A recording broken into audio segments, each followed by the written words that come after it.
If you are sugar addicted as I am, macarons are for you. And the place to get them, Paris. They have the most high-end Ladurée, and they have McDonald's, McCafé. I sat and did some pastels. We're gonna do some macarons today too. Pretty easy. I want you to think about color theory. Do you want monochrome, analogous, complementary colors, triadic colors that will make each other kind of pop out a little bit, or tetradic colors? You can choose. Okay, quick hint for the drawing. Make two ovals, one on top of each other. Don't overthink it, just make two ovals.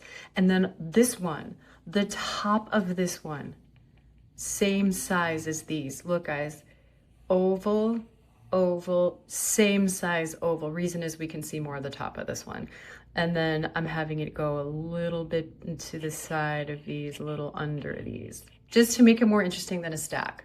Okay, so seeing all those color combos, the analogous, the complementary, you guys choose. This is up to you. Your painting, your mojo, you guys choose. I did a couple of trials with Copic markers. It's a good way to save money on your paper. So sometimes I just throw some color combos. I like this one more.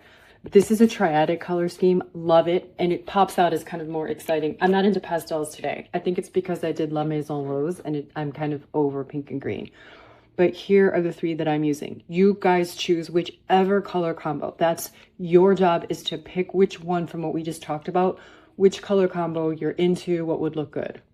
Okay guys, you can take, I like a gum eraser for this because it doesn't rip up the watercolor paper, but let's make the lines as light as we can, still see them. Okay, we are going to dampen the meringue areas, and dampen we're gonna do wet on wet, which is kind of fun for these, but we really don't want like buckets of water on these, just enough to get the paper wet underneath, have some of the water settle into the fibers of the paper. Now this one, since we did it in a little rounder, don't forget we have a little more area to cover. On brushes, I'm doing a 6x6 and I'm using an 8 brush. The larger brush you use for wet on wet, the kind of more loose you can be. I want these to be loose and not hyper realistic. So I'm gonna do that, and I also have a 6, and I will have a 4 for some of our small details. Okay, I'm gonna start with my goldish yellow, and I have wet my brush. I'm gonna dab it a little, and then let's just drop and put a little bit more water so it moves for us. Let's just drop our first layer in. So we're doing wet on wet and we're just dropping it in. And then we'll do that at the bottom. I'm not really brushing it across. I just kind of want the pigment to kind of go in. This is just a quick wet on wet. And it's good if we have a little bit of jagged here, because that's where I've done a deep dive on these macarons. Guys, I'm not a huge, I'm a sweets person. I have a sweet tooth, but I'm not a huge super sweet person. Like macarons are really sugary sweet, but I did do a deep dive. And when they bake on the trays, that's why this area gets a little bit of like the crumbs and like the darker. So we'll make sure that's in there. Okay, leaving that. Rinse your brush. I'm going on to the one I have purple at the bottom. You guys remember whatever color scheme you've chosen. Now, I am gonna sort of be careful up here a little bit. I don't want this traveling too far, but it's okay because we're gonna mix up a little shadow up there too. So don't forget we're leaving, obviously, the filling part open. I'm just making them all white. That's gonna give like a little watercolory look. That's our white we're leaving. Look, it's already looking good, guys. I'm gonna be really careful here and just go up to the top. It's gonna mix a little, totally fine. But I'm not putting a lot of paint up there on purpose. Okay, go over here, drop some in. I need more water because look, my paint was really dry there. Because we're doing wet on wet, I do want some more water on my brush and, oh gosh, there, and on my paper. So that's why I'm gonna get rid of that little bit just by watering over the top. There we go. And guys, we are definitely going to be adding some darker to this. In fact, right now, we're gonna go ahead and drop a little darker in while it's still wet, and it's gonna give us like a really cool blend. So get the purple that, or whatever color you had, darker of it, and then drop that, like we want that at the bottom here, and a little over here. Let's have the sun or the light coming in this direction. We have our macarons in the sun or whatever. I had some at a cafe Had some, I showed you at the beginning, had some at McDonald's. Oh my gosh. Okay, dab some a little here, and then we're gonna leave all that for now. We could do a little line across if we want. Okay, leave that. And I'm going back up to my gold, yellow, whatever color you have for the top one. And I'm gonna do the same thing, dropping a little bit more pigment in a couple of places so that that spreads around too. Some at the edge, a bunch down here, and then that's gonna be cool. It's gonna look really good when it's dry. And then that's kind of blending in there, totally fine.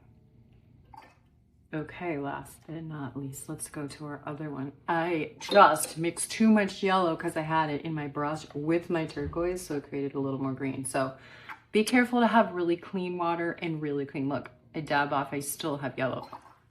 I've got to get rid of that. Okay, here we go.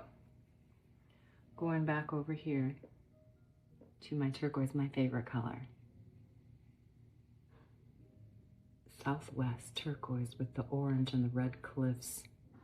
Santa Fe, the national parks. I'm gonna do a series on the national parks too for a month. Utah, Bryce Canyon, Zion, my favorite.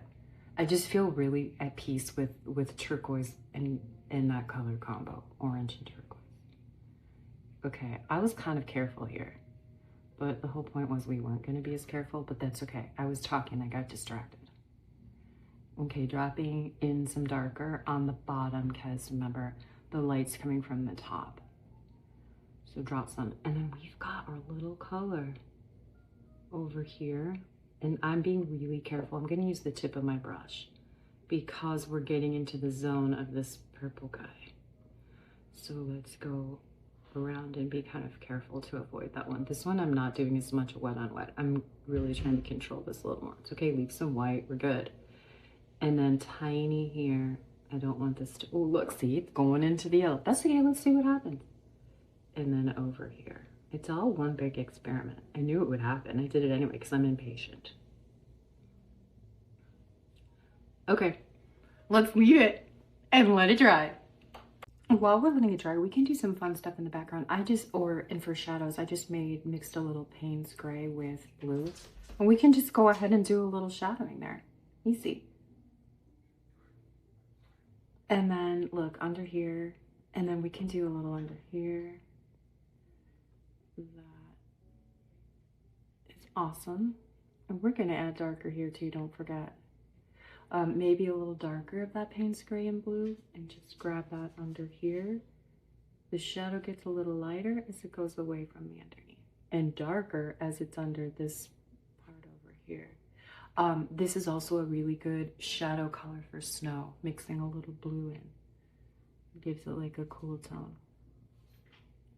There we go, we're gonna let that dry. Now, the other fun thing you can do is wet a little bit up here. I'm gonna do diagonally and just drop in some color, just for fun. I think I'll do, cause yellow's there, I think I'll do yellow at the bottom. I'm just gonna drop in, so for fun. This is just like a little splash. And we could, at the end, we can do some splatter. But I just thought this was kind of a fun way to diagonally break up the composition because there's not a lot going on around the edges here. So do that if you want. Pick one of your macaron colors and do some. I'm gonna do a little bit up here too. This one I'll do with the blue because it's my favorite color. And let that go. Okay, so I took my color and I did a really dark concentration of it. This is my lavender.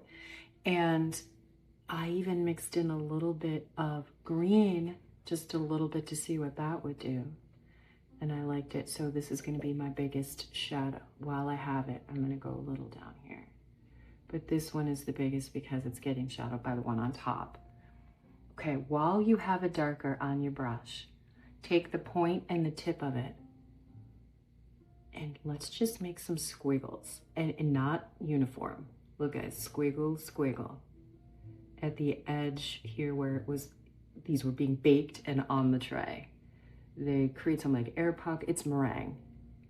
So some air pockets, do some just singular dots. We just want it looking kind of organic. Okay. Okay guys, with the one that is hidden go ahead and go hard with the dark under here.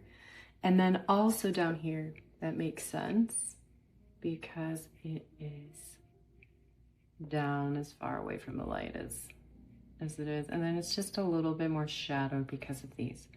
So go ahead and do that. And then I want you to go ahead and do your squiggles. Guys, let's look at these squiggles so that you see what I'm doing.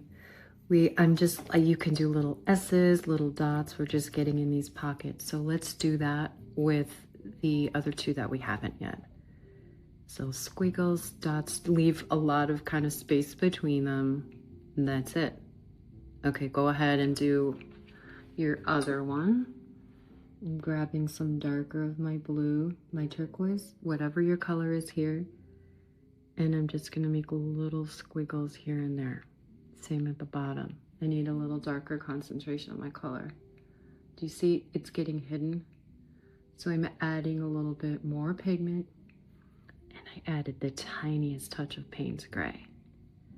There we go. Really, half the reason this is happening is because this is still wet. So do as I say, not as I do. Just kidding. Let's wait for this one to dry. I'm very impatient. But let's wait for that one to dry and you'll see those better. Okay, so this is third pass of the color. I'm gonna do it in the places where it was the darkest. Just brushing a little across. And we're gonna let that dry too. And don't forget we're adding these because that's gonna be kind of hidden. We'll add those when all this is dry. Okay, let that dry a little. I'm gonna throw in that dark right here and right there to be sure that's standing out as dark. Okay, one more time, let it dry. You guys, super fun. I'm getting a really wet brush and piles of my color, and it's okay if we don't know what's gonna happen. I'm gonna tap it with a pencil and just get, oh my gosh, so fun, look. I just got some on my face, but this is just to add in one last little touch. You can do some yellow, I might do that as well. But this is giving us our final ooh la la. Looking at it, and it's still, even after the ooh la la, it still feels a little bit empty. So I'm gonna do a little, like, easy little couple of flowers up here. I'm just gonna do like a 5-petal flower. And then I kind of did that here. Just a quick little flower dab. Maybe it's almost looking like a lavender stalk. And then tiny greenery line. So that is optional, y'all. I'm gonna put mine in. Mes amis, c'est fini et c'est très très joli, n'est-ce pas? Yeah, guys, friends, it's done and it's beautiful, right? So I ended up adding a flower. Love that. My only choice now is which one of these I'm gonna give to my beloved French teacher from hometown. Her son is in town and I'm gonna send one of these. Which one would you send? I like them both. Maybe I should send them both. She's worth it. Okay, guys, see you in the next video. We're heading to Provence and lavender fields.